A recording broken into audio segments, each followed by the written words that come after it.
If you currently have a terrible attention span and you can't focus on your task for more than 2 minutes at a time, and you want to go to someone who actually does focus work for like an hour plus, 2 hours plus, even sometimes 3 hours plus, then just keep watching this video.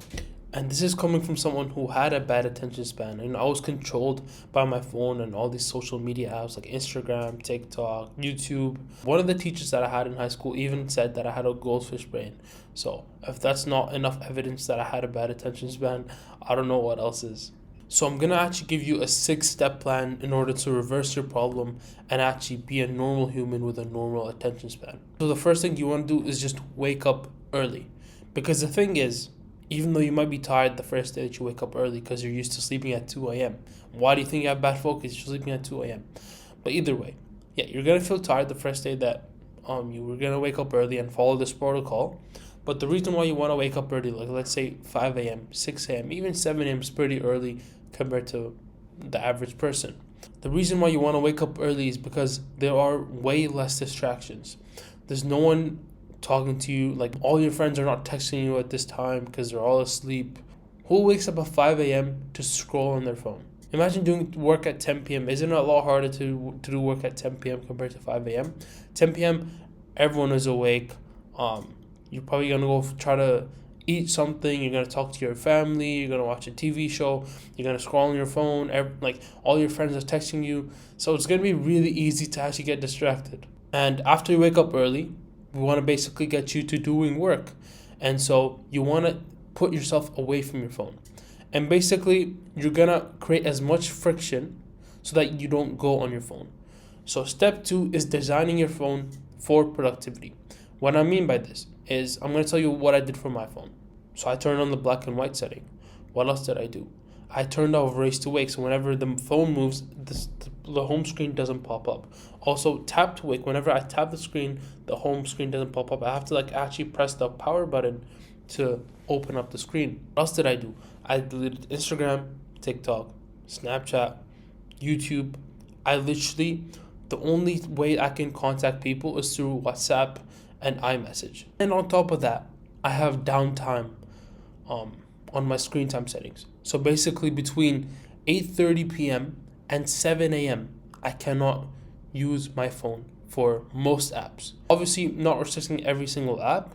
Like for example the weather app, I might want to check the weather so I know what to wear, right? But generally every other app that's designed for a distraction I've turned off in my downtime. And you want to design your other devices as well. And so for example, I have an iPad that I use just for university.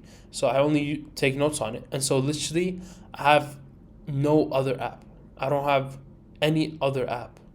And so all I have is the regular iPhone apps, and then I'll have Google Chrome, and then I'll have my notes app. And even the home screen on the iPad is just straight black, so that it's not meant to release dopamine or whatever the mechanism is. And the thing is, even after all this, I'm still somewhat vulnerable to getting distracted.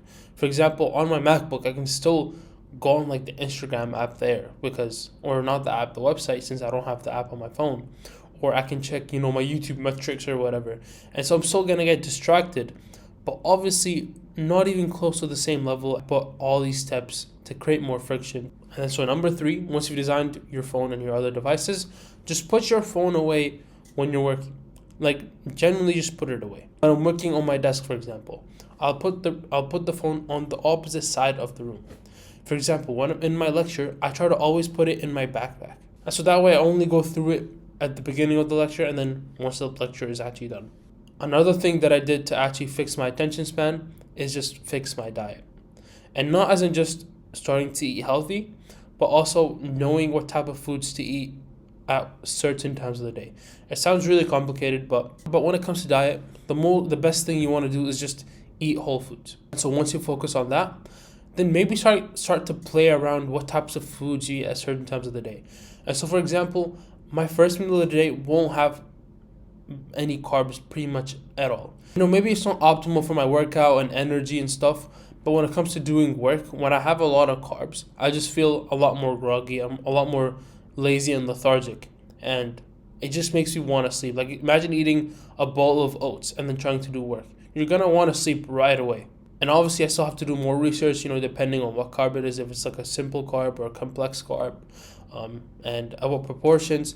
But as in for me, I try to just keep it simple, not think about it too much, but just also get the best results.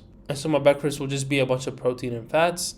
And then close to the end of the day, that's when I'll pretty much have the rest of my carbs. And step number 5 to actually fixing your attention span is by exercising. And the thing is, exercise, especially cardio exercise, I've found to actually really increase my attention span. Especially when I was running like half marathons last summer. Honestly, my attention span was really good at that time because I had to train myself to stay focused on one task and not quit for 2 hours at a time. And especially like enduring the physical pain, the mental thoughts in your head, like, you should quit maybe, or slow down, or, you've done enough, like it's good for today, and then keep on going. And it's honestly a game changer. I'm not telling you to run a half marathon or a marathon, but if you're not exercising right now, then start exercising, even if it's resistance training. But specifically cardio for me has really shown a lot of improvements when it comes to focus and attention span. And so what I like to do is wake up in the morning, work for a few hours, then go work out, and then start working again. And it low-key just feels like a good refreshment, and it gets me re-energized to do more mental work. And then the last thing, step number 6, is just sleeping well. And what I mean by this is not just sleeping 8 or 9 hours a day, but also getting the perfect quality. So what this means is sleeping in a cold environment, sleeping in a very dark environment, and it also means preparing for your sleep, not when it's time to sleep, but even starting like 2-3 hours ago. So dimming the lights in your room or your environment. It means wearing blue light glasses and changing your color settings on your devices when it's close to your bedtime. Even going to the extent of like finding healthy supplements that help with sleep. For example, I take magnesium L-threonate. It's not medical advice at all. I just searched it up. If someone said it was good, tried it, seems like it works. But as in doing all the effort to actually optimize your lifestyle is definitely going to increase your focus and attention span. And if you actually follow the 6-step protocol, then I don't see a way that you're going to lose. As in, you're going to increase your attention span, even if it is just by one level. And that one level difference in attention span and focus might be a big difference in how much you actually achieve in your life. And so if you found this content helpful, then you might actually want to check the first link in the description. And it's just my free community, and I help guys on there just become better students, get better grades, and also just hit all their self-improvement goals. So if that sounds interesting, then I'll just see you there.